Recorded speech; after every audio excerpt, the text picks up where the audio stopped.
Hi, everyone. Welcome to Smarter News. My name is Jenna. It is just before midnight Central Time on August 22nd. And tonight matters because it was the final night of the Democratic National Convention.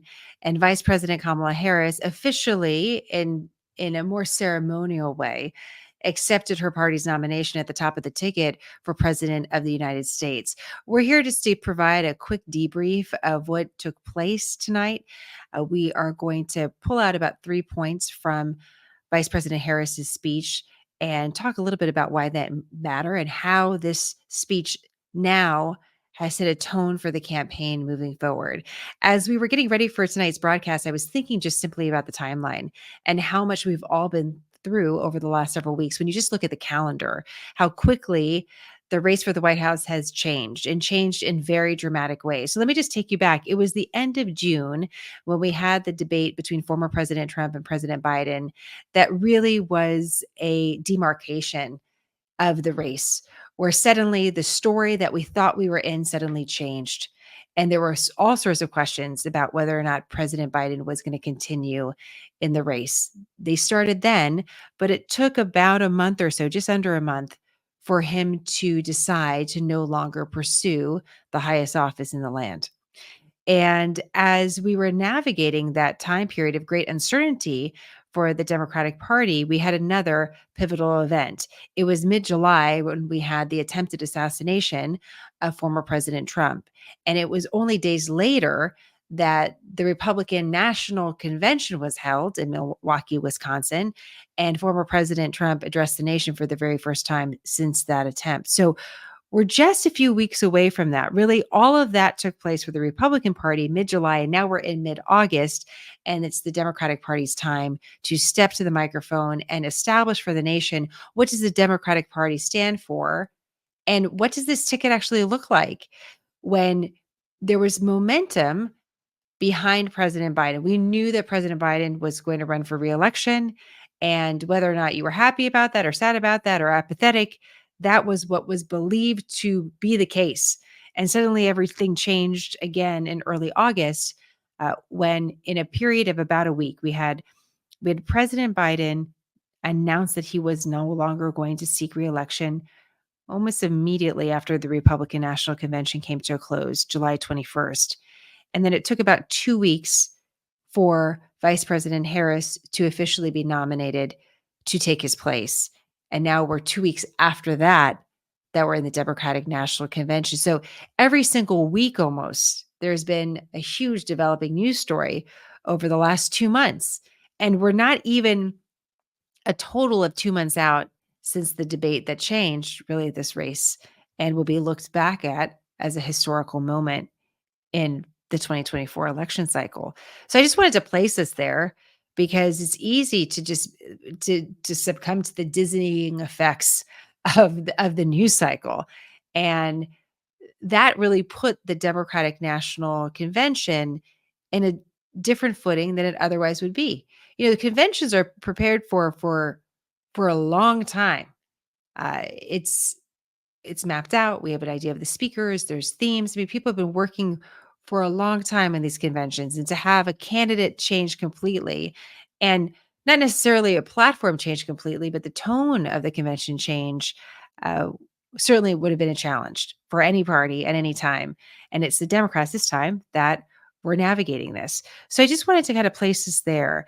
Also, what was notable about this convention, we've experienced 4 days of this convention, similar to the Republicans, is for the Democrats, we had a lot of star power. We had a lot of former presidents speak, a lot of former high profile individuals, including tonight, for example, Leon Panetta spoke. He's the former director of the CIA, former Secretary of Defense. He spoke before Vice President Harris, talking about her leadership ability. But we saw former President Clinton, former President Obama, former First Lady Michelle Obama, former Secretary of State, former First Lady Hillary Clinton. We saw a lot of really big names that took quite a bit of time, by the way, on stage. I believe former President Clinton spoke for just under a half an hour. So there's a lot of time on stage, a lot of voices from the past, And the Democrats were establishing themselves, a reminder of where the party's been, who the leaders have been, what they look like, how these are very easy leaders to recognize for the American public, very different than the Republican Party that didn't have that same uh, sort of bench of former politicians coming to speak on behalf of former President Trump. And we know part of the reason for that is that former President Trump and the Republican Party has gone through different iterations of, you know, what defines the Republican Party today, what defines a conservative in America. We didn't see that same sort of maybe struggle for definition within the Democratic Party because there were so many voices from the past that were part of this event, which created both the star power and momentum for the event and excitement about it because these are high profile people that you don't often get to see in this sort of capacity, but also create a little bit of a challenge if you're a candidate that wants to turn the page and lead with your own story and your own style and make an identity for yourself that's unique and perhaps motivating to voters uh, to come out in support of you. So that was also a storyline in this convention that I thought was worth pointing out to you. Tonight, the setup for Vice President Harris also presented something different than we saw in the last several days of the convention. In the hour or so before she stepped to the microphone, there were several powerful testimonials of people that were impacted by violence. The Democratic Party and the Democrats often describe this as gun violence. That can be looked at as a political term, but it's a term that you will hear. So that's how they describe what took place, these crimes that were committed against members of their family, their colleagues, that impacted their life. There was former Congresswoman Gabby Giffords, who herself was shot, a victim of violence, and has had to navigate a recovery. So that topic was addressed in a very emotional way, but it's not a topic that Vice President Harris necessarily took up in her actual text of her speech. But it was notable that it was part of this very important night where there was a lot of eyeballs on the screen. In the direct lead up to her stepping to the microphone, we saw a mismatch. We had some folks like the former CIA director Leon Panetta talking about her leadership style and how she would lead on the world stage. And then we also had the star power of Eva Longoria, the Hollywood actress, talk about her support for Kamala Harris. And so this was the collage of the night. You had the serious topics and a question about how much of these serious topics are going to be addressed in Vice President Harris's speech. And then also this sort of momentum gathering lead into her from people with star power and celebrity, which has been indicative of this convention over the last several days, as we've seen a lot of big names. Pink also performed tonight with her daughter on stage. So this was the unique characteristics of this particular convention. And there was obviously a lot of attention on Vice President Harris's speech. I pulled two sound bites for you that I think really reflect, if you're not going to watch the 40-minute address, and it's about 40 minutes, we're still so soon after the event that typically we'll get all these statistics that'll be very specific, but I'm going to use kind of a general statistics because I just am looking at it through our own clock, looking at a transcript and finding words in this transcript just myself. And there'll be a lot of fact checkers and those that are tracking this data and watching real-time polling and audience reaction that will bring a lot to the table over the next several days. But this speech spanned about 40 minutes. And what stands out most to me about this speech are two really core elements of it. There was a very personal story that Vice President Harris shared about her own life and what she described as kind of her unlikely rise to the White House. And that is really parallel to her unlikely rise to the top of this presidential ticket, which happened in a non-traditional way. And then there was the policy side of her speech where she talked about a lot of different topics that are important to the Democratic Party. And one of the things she did not shy away from is directly confronting her opponent in a very real name, calling out former President Trump by name, talking about how she describes his policies, which, by the way, the Republican Party will likely take issue with, and former President Trump will likely take issue with her characterizations. But it was a speech that did not shy away from conflict with the other party, which makes it very different than the speech that was delivered by former President Trump at the Republican National Convention, in the aftermath of this attempted assassination. Completely different contexts for both of these speeches. So you can't really compare the two.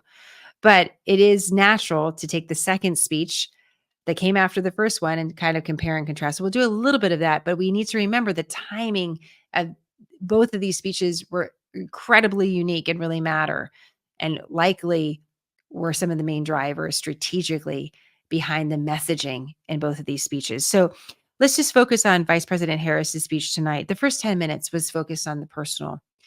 What was her family life like? Where did she grow up? How did she become inspired to participate in American politics? But there was one particular story where she was talking about why she got involved in law. This soundbite runs about 3 minutes, but it gives you an idea of the arc from how she became inspired to pursue law to how she feels today accepting the Democratic Party's nomination for president. To be a lawyer. And when it came time to choose the type of law I would pursue, I reflected on a pivotal moment in my life. You see, when I was in high school, I started to notice something about my best friend, Wanda. She was sad at school, and there were times she didn't want to go home. So one day I asked if everything was all right, and she confided in me that she was being sexually abused by her stepfather. And I immediately told her she had to come stay with us, and she did. This is one of the reasons I became a prosecutor, to protect people like Wanda, because I believe everyone has a right to safety, to dignity, and to justice.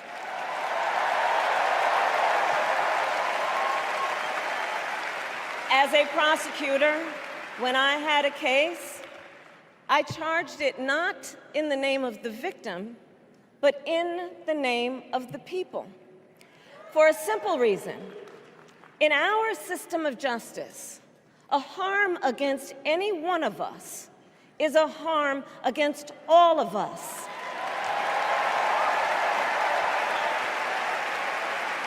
And I would often explain this to console survivors of crime, to remind them no one should be made to fight alone.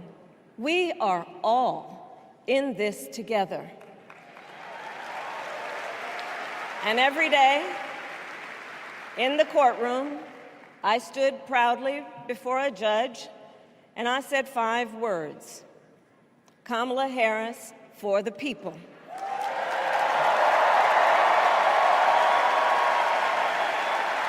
And to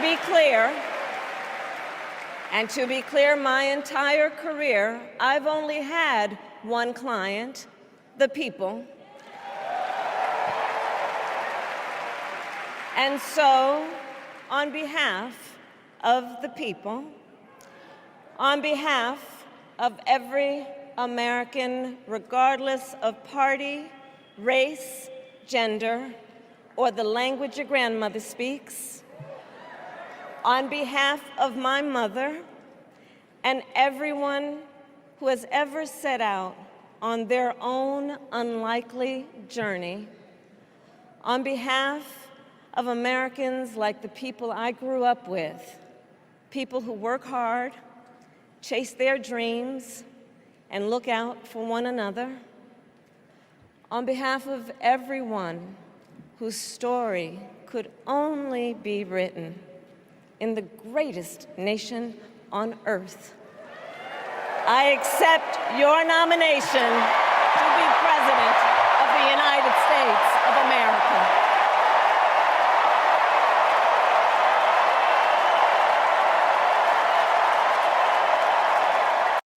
And so you could see and hear how she wove her personal story into the story of politics and her rise to the national stage. She didn't really get into too much what she did in the San Francisco Bay Area or for the state of California. She touched on it a little bit, but this whole first section of her speech was really personal, talking about her family, her father, her mother, and how that formed her as a person. She started off the address talking to her husband directly, which I thought was an interesting moment as she's stepping to the microphone and taking to the stage for the first time. She talks about her husband because it was their wedding anniversary. And then she talked about President Biden. And then she quickly got to her own personal story. But about 10 minutes into the speech, it changed and it started immediately turning to a focus on former President Trump. And one of the things that she said, and I'm paraphrasing here, is she was trying to speak about the stakes of the election and how important she believes this election is. She referenced former President Trump as not a serious man, but that the consequences of him being elected were very serious. And she quickly turns to a focus on this. And that becomes the theme for the rest of the speech, which quickly sort of moves through policy. So if she spends the first 10 minutes on her personal story, then really the next 6 minutes or so are spent talking more about former President Trump and her opinion about him as a person and as a leader. And then she switches to policy that quickly traverses several topics, talking about the middle class. She talks about what she's calling an opportunity economy. She wants to end the housing shortage. She wants to protect Social Security and Medicare. She wants to make sure capital is available to people for small business investment. Then she shifts to what she describes as matters of the heart and home. And this is really the focus on abortion and abortion law in America. Then she switches to the border and border policy. Then she switches to foreign policy and talking about having the strongest, most lethal fighting force in the world when she's speaking about the American military. And then she lands on Israel, even though she does mention China briefly, mentions North Korea briefly, as you're going to hear in this soundbite. But her comments on Israel, I thought, were really important for you to hear, because these comments specifically, we haven't heard in exactly the same way from Vice President Harris. In fact, recently, Prime Minister Netanyahu from Israel came and visited the White House, and his meeting with Vice President Harris as she was getting ready to really pursue this nomination with more fervor and momentum happened behind closed doors. So there wasn't this picture opportunity, this photo opportunity. And part of the reason for that has been the Democratic Party has found itself in a little bit of a conundrum with some of its staunchest supporters very critical of how this Democratic administration has handled the war between Israel and Hamas. The Biden administration has supported Israel. There are those constituents that believe that the administration should be more supportive of pro-Palestinian causes. We've seen that movement on college campuses across the country. We know how important the youth vote is. We know that some of these constituents that were supporters of the Biden administration and in key states like Michigan and Minnesota, some of them have spoken out and saying that they're not going to support the Biden administration anymore because of their strong stance in support of Israel. So I want you to listen to this soundbite, because not only are we going to get some more direct language about her specific thoughts about the Israel war with Hamas, but also you're going to see about how she weaves in some criticism of former President Trump that was really present in this speech. So let's take a listen. To the war in Gaza, President Biden and I are working around the clock, because now is the time to get a hostage deal and a ceasefire deal done.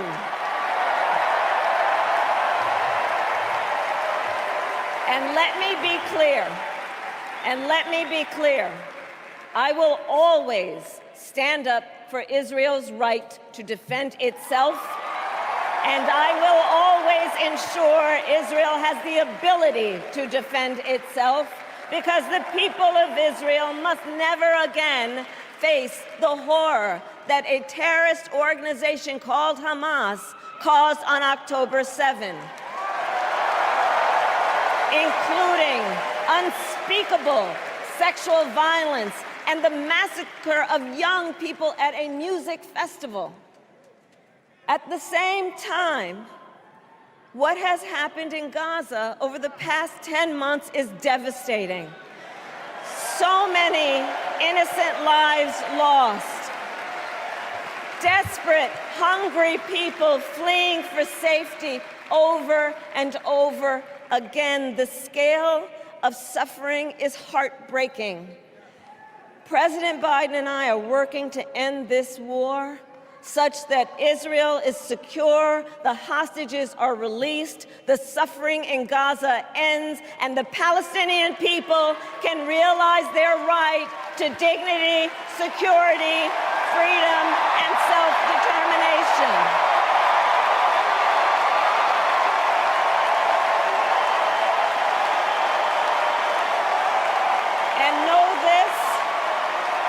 I will never hesitate to take whatever action is necessary to defend our forces and our interests against Iran and Iran-backed terrorists. I will not cozy up to tyrants and dictators like Kim Jong-un who are rooting for Trump,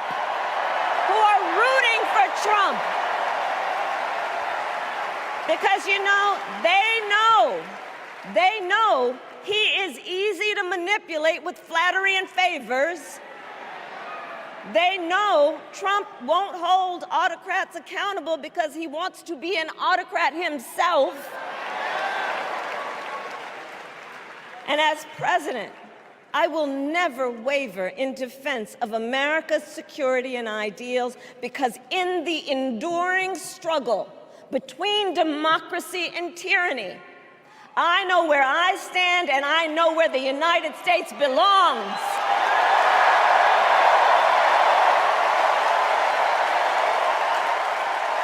This particular moment in the speech was notable. The crowd obviously was very enthusiastic about many parts of the speech, and it's a friendly crowd of Democrats during the Democratic National Convention.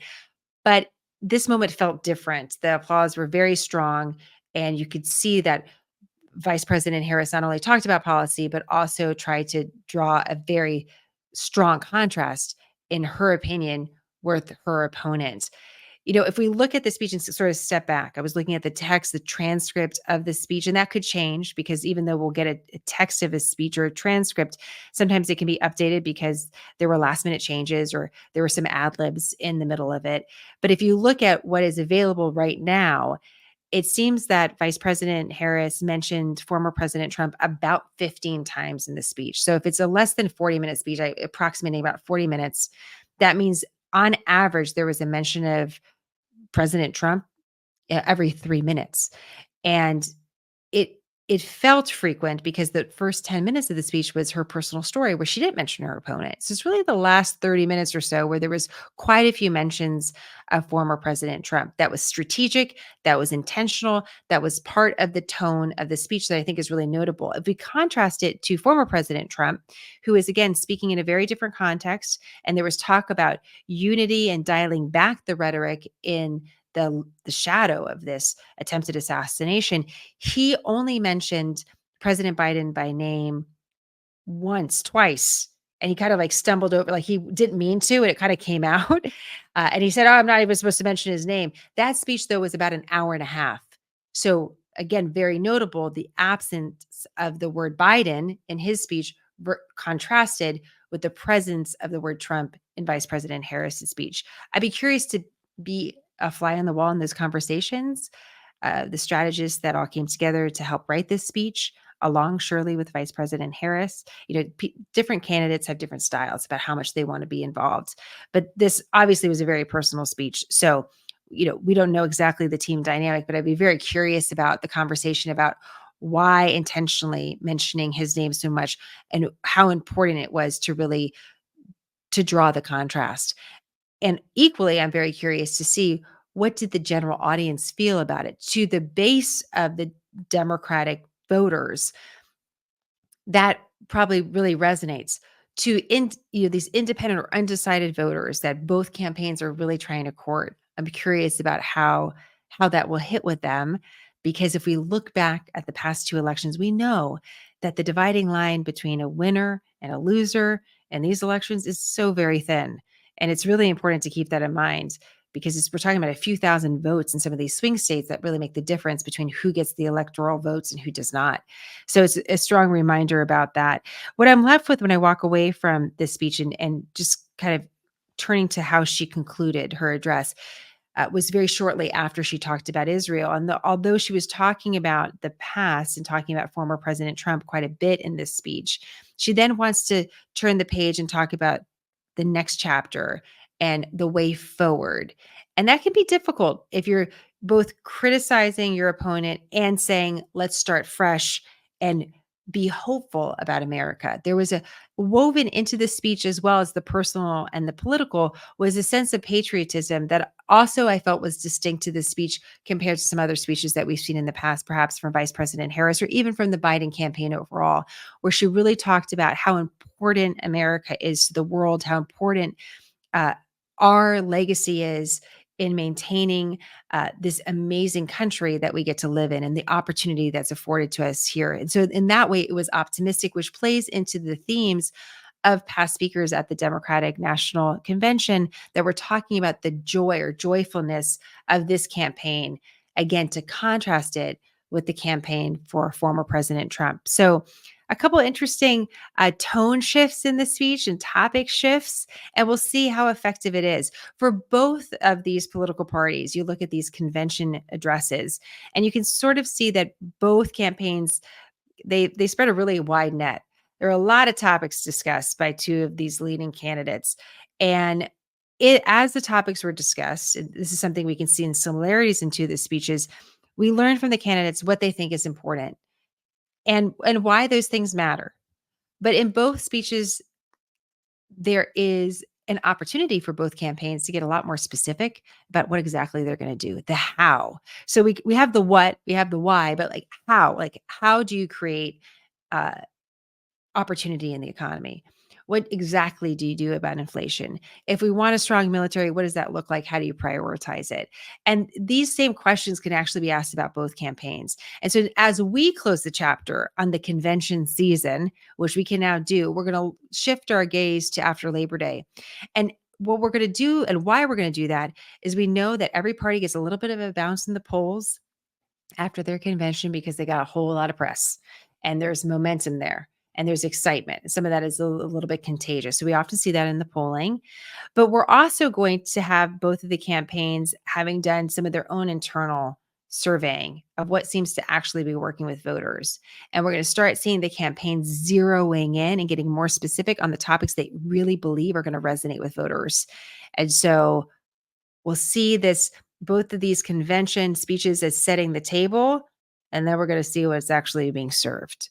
And that's what we're going to look forward to after Labor Day to get a little bit more specific. So those are some of the key takeaways from tonight's address by Vice President Harris, now the official nominee for the Democratic Party for president.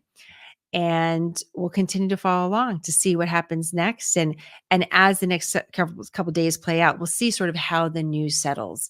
There'll be reviews about the speech, how well she did, what people think about it, how do voters react, and then everything's we're going to kind of sift through that.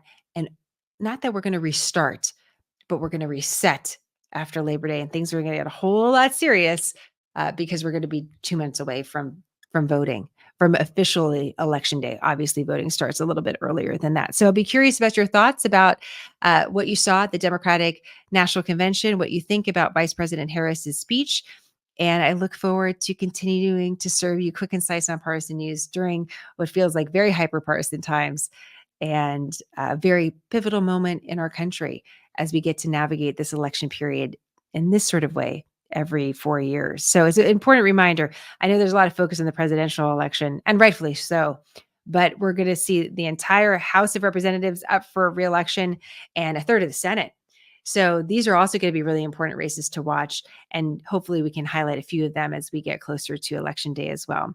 And if you would like a little bit of a break from social media, you want something a little bit different, a great thing to try out is our Scoop special report. It's for our subscribers and supporters of SmartHER News. It's for those of you who just want one scoop of news at the beginning of the week to get you started, get very clear on what matters, what should be on your radar. And we'd like to free up your time for social media. So if you're interested in that, scoop.smarternews.com. So gave you a couple things to look at. Thanks again for all your support, and look forward to continuing to navigate these historic times together. Have a great night, great day, wherever you are, and I'll see you with more on SmartHER News. Bye, guys. Thank you for believing in quick, concise, nonpartisan SmartHER News. Every time you join us or share or save our content, you help us build a solution in news, and we are so grateful.